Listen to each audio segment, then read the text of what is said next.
gente segue em São Paulo, mas para falar sobre o clássico majestoso Corinthians e São Paulo, com Eduardo Afonso. Esse dia seguinte, Edu, porque do lado do São Paulo, muita bronca, e do lado do Corinthians, um Lucha falando sobre, pela circunstância, comemora o empate.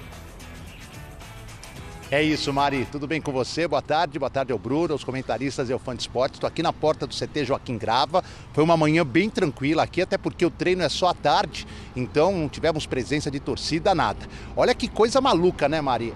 O Corinthians, que entrou na zona de rebaixamento, que não venceu ainda com o Vanderlei Luxemburgo e que vive uma situação ruim, comemorou o empate dentro de casa, até porque manteve o tabu, né? Agora são 17 partidas, 10 vitórias e 7 empates contra o São Paulo.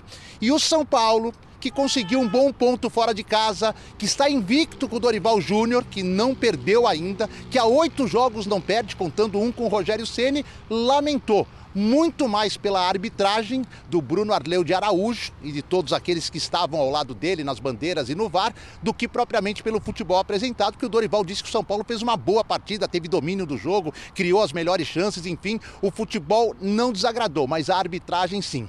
E o dia seguinte é de preparação e, claro, de tentar espantar situações ruins. Aqui no caso do Corinthians, é espantar essa falta de vitórias. É tentar pensar competição por competição, mas focar muito no Campeonato Brasileiro, porque zona de rebaixamento para um time do tamanho do Corinthians não combina. Então vamos lá, o problema é eu falar agora a sequência de jogos. Isso traz uma, digamos assim, uma agonia ou uma preocupação para o torcedor do Corinthians. Quarta-feira, Galo, fora de casa, Copa do Brasil. Final de semana, Flamengo, fora de casa, Campeonato Brasileiro. Semana que vem, Argentino Júnior, Libertadores, fora de casa. 3 partidas longe da torcida. E no outro final de semana, Brasileiro, Fluminense, uma das melhores equipes dentro da arena. Ou seja, 4 grandes jogos, 4 jogos perigosíssimos para o Corinthians. Para quarta-feira, nenhuma novidade. Quem jogou ontem está à disposição. O que pode pegar o Fábio Santos, que foi preservado, voltar à lateral esquerda no lugar do Matheus Bidu. E o Luxemburgo vai ter que tentar arrumar uma fórmula de procurar vitórias. Ele que disse, olha, contra o São Paulo em casa pela circunstância, um ponto tem que ser comemorado, mas no restante do campeonato não dá para comemorar empate dentro de casa. Do lado do São Paulo, a sequência também não é das melhores. Quarta-feira, Sport em Recife, Copa do Brasil.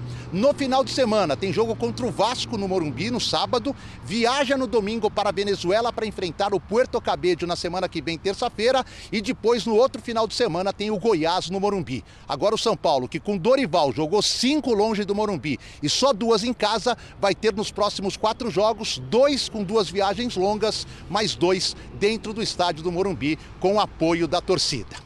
Dito tudo isso, Mari, Bruno e companheiros, vamos ouvir aqueles que interessam, os personagens do clássico de ontem na Arena do Corinthians. Hoje, acho que mais do que o futebol, a gente tem que reconstruir, acho que o mental da equipe, né? Mas acredito que como a gente vem fazendo, já vem melhorando. É difícil você sair atrás do placar como a gente vem saindo com frequência. Você não perder em casa, não perder o tabu, eu acho que isso vai fortalecendo um pouco a equipe. E vai ter jogo que o time, talvez o coletivo, o individual não vai aparecer. Você vai ter que ir na garra, na vontade.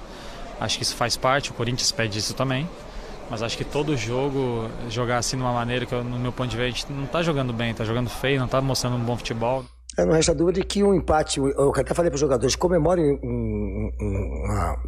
um resultado no empate, mas só por causa do momento nosso. Mas jogando em casa, mesmo sendo um clássico, nós temos a obrigação de ganhar. Nós sabemos que nós podemos mais. São Paulo não ganha aqui há 10 anos. Eu não queria ser o cara que perdeu aqui pro São Paulo depois de 10 anos. E os jogadores também não queriam ser os caras que perderam pro São Paulo aqui. Por isso, o empate se torna um bom negócio pelo momento nosso. E você não ficar marcado com uma coisa que ela é negativa por torcedor. Por isso, no finalzinho, né, a gente deu aquela, não vamos perder, não vamos perder. Os jogadores também entenderam dessa forma. Não é o medo de ganhar. É o momento que nós estamos vendo de estabilidade. E um jogo que é onde tem uma tradição do São Paulo, não ganhar aqui, o Corinthians está sempre sustentando isso aí. Eu não queria ser o cara técnico que foi. E os jogadores também não. Porque se você for ver bem, quais foram as possibilidades do Corinthians? Quais foram as chances que o Corinthians criou contra a gente? São esses detalhes. Aí na jogada de pênalti ali, o Corinthians achou um gol, no melhor momento que a gente está melhor na partida. Esse aí, a gente procurou o gol a todos os momentos. Segundo tempo tivemos chance também. Mas é isso aí, tem que valorizar e, claro, detalhe é isso aí, foram gols legítimos, que como o do Caleri foi, e um pênalti também ali, que como deu pênalti pro Corinthians, podia ter um pra gente também, que né, acarretaria com a nossa vitória. Com esse jogo em Recife, são 6 jogos fora de casa e 2 jogos em casa apenas, desde a minha chegada aqui. Então, eu acho que isso daí, para mim, tem um valor muito especial, porque a nossa equipe está conseguindo dar uma resposta na maioria dos jogos aí, tudo isso aí é fruto da dedicação dessa garotada que está disposta a melhorar a cada instante, a cada momento, fazendo com que a gente acredite um pouco mais sempre. Temos a tela aqui, Edu, rapidinho, com os números do Corinthians e São Paulo. Fica com a gente. Tem muito detalhe pra gente passar por esse jogo, né? O primeiro tempo e o segundo tempo, como o São Paulo teve mais posse nos dois, principalmente no segundo tempo, né? E aí, em grande chance no primeiro tempo, mais equilibrado, como a gente falou na primeira hora, né? Com um pouco mais de chances. E no segundo tempo, mais um domínio do São Paulo, mais o jogo, enfim, com suas emoções muito mais da parte... Nenhum chute no gol. Exato. Agora, sim, quero que vocês falem sobre a partida, etc., mas é inevitável que a gente entre também na crise, no extra, na confusão. Eu não sei o torcedor do Corinthians, não sou corintiana, não falo com qualquer tipo de sentimento aqui, tá? Falo 100% como uma profissional. Cara, nós estamos nos anos 90, que a entrevista coletiva é sobre não podemos deixar os caras ganhar aqui, porque eu não quero ser o cara que vai perder dos caras aqui. O Corinthians está na zona de rebaixamento. Entrou na Não zona é mais sobre, vou receber uma zoeirinha ali no meu zap. Não é sobre isso mais. O Corinthians não tá, não, eu tenho que não perder aqui, porque eu não posso ser zoado pelo meu colega. Não, que é isso? A gente profissionalizou o futebol. E já começa errado, assim, rapidamente, eu nem ia entrar nesse tema. Porque a pergunta, não sei se o Edu vai lembrar disso, uma pergunta foi do Marco Belo sobre se negociasse, se te oferecessem antes da bola rolar um empate, ou seja, um ponto, você ia aceitar? Ele, mas não me ofereceram isso, rebateu, tal, e depois ele aceitou. Ele falou que ele aceitou. A pergunta era uma pergunta normal, não precisava ir pro confronto, né? Por quê? Porque é início de trabalho. Volta na semana passada. Semana passada a gente mostrou ali uma tela do dia 11 ao dia 31 de maio. O Corinthians teria 7 jogos. 3 jogos, um jogo a cada 3 dias, praticamente. São Paulo, a mesma história. Flamengo, Atlético Paranaense. Quem está disputando Sul-Americana, Libertadores e Copa do Brasil é a mesma história. Com a diferença de 1, 2 dias, vai. Nesse cenário, o São Paulo conseguiu trabalhar em paz no meio do caos. Porque é muito jogo corrido, é muito caráter de decisão, é difícil, é complicado. O Dorival conseguiu, com o perfil dele, dar uma acalmada, falando baixo, não sei o quê, tal. Eu entendo a situação do Corinthians do Luxemburgo. E acho, inclusive, que o Luxemburgo tem feito além da função do técnico dele. Porque o Corinthians tem uma dificuldade na gestão, hein? Grave. Sim. O Vanderlei Luxemburgo, ele põe a cara a tapa quando ele afasta com jogadores. Com isso, ele diminui a folha salarial do clube, vai diminuir daqui a pouco. E ele mostra pra meninada, gente, é com vocês. Mas eu acho também que ele acaba se expondo muito. E aí a crítica não é a ele, é a quem está acima dele, que precisa melhorar o dia a dia dele para que ele encontre a paz que o Dorival encontrou com o São Paulo. De apenas pensar no jogo. O Dorival pensa no jogo. O Luxemburgo, ele não pode pensar no jogo, porque ele tem muita coisa para resolver. Ele tem reunião com a torcida lá fora, ele tem que... É muita coisa, gente. E isso vai atrasando o trabalho dele, a vida dele e a pontuação. Porque de cara o Dorival ele consegue aquela vitória contra o América, né? Foi um jogo que o Rafael trabalhou bastante, mas foi uma vitória importante, 3-0, que deu tranquilidade, né? Porque assim, é fato, Eugênio, que o Dorival ele já conseguiu organizar o São Paulo e o Vanderlei ainda não, o Corinthians? Eu acho que ele está alguns passos à frente do Vanderlei, mas não é um time pronto ainda o São Paulo. Né? Tem muito a crescer, mas dá sinais de que encontrou um caminho. O Corinthians não dá sinais. A gente olha para o time em campo e não tem. O que faz com a bola? A grande questão é essa. Dá a bola no pé do time do Corinthians. Como é que ele vai sair para o jogo? Você não enxerga ideia ali. A ideia ontem foi, vamos ficar trancadinho. Não vamos perder esse jogo. Tudo bem, mas contra o Botafogo, também não teve. Contra o Fortaleza em casa. Contra o Fortaleza, até em alguns momentos conseguiu algumas situações. Talvez tenha sido o melhor jogo do Luxemburgo. Muda ali a equipe, né? É isso. Mas no São Paulo, não. No São Paulo a gente vê uma coisa que eu pregava aqui na época do Rogério. Porque o time do São Paulo é muito vertical. Pega a bola e vai direto pro gol. Pega a bola e vai direto pro gol. E não é assim. Não, é claro que em alguns momentos é assim.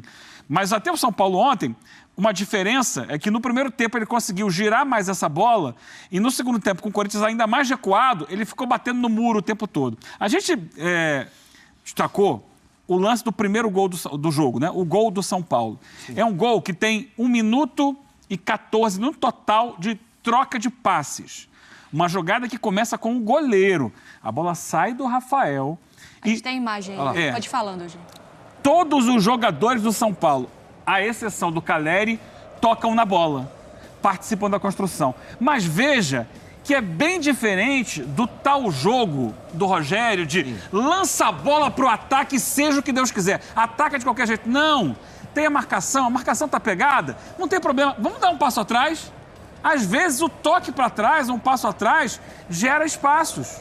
Então o São Paulo troca passos no campo de ataque, essa bola vai voltar na defesa, porque está bloqueado, está difícil. A defesa está em linha baixa, reinicia, volta lá atrás.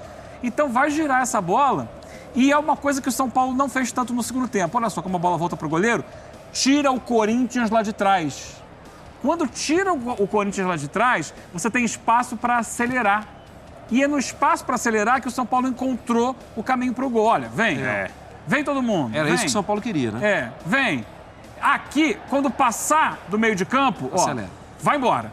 Agora a defesa está desmontada. Tem mais espaço. Isso acontece por quê? Porque o São Paulo teve paciência para trocar passes.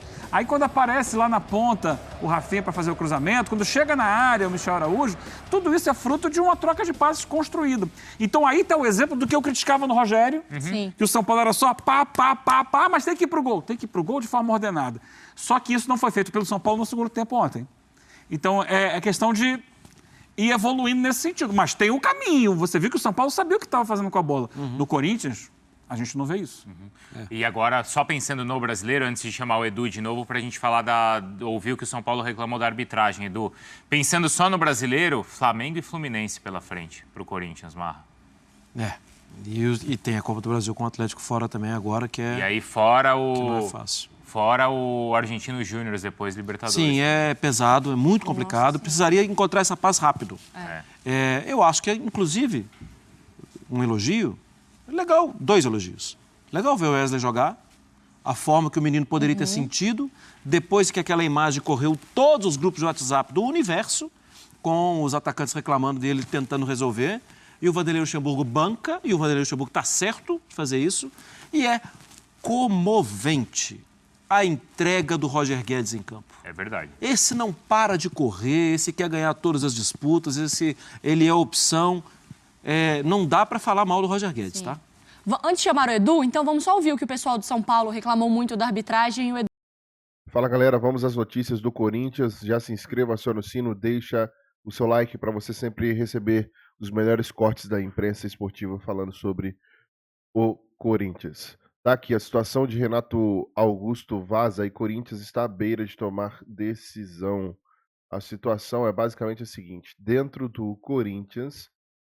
há quem acredite que a saída do atleta, no caso Renato Augusto, seria melhor para que os garotos que serão agregados no elenco reformulado já imaginem um time sem o camisa 8, apurou jornalista aqui do Bola VIP. O que você acha da saída do Renato Augusto? O Renato Augusto está se recuperando de cirurgia no joelho e tem essa situação aí, né? O Fábio Lázaro, do jornal Lance, trouxe essa situação envolvendo aí o futuro do Renato Augusto, que é uma incógnita na alta cúpula do Parque São Jorge. Coloca a sua opinião nos comentários, já se inscreva, aciona o sino, deixa o like e até o próximo vídeo.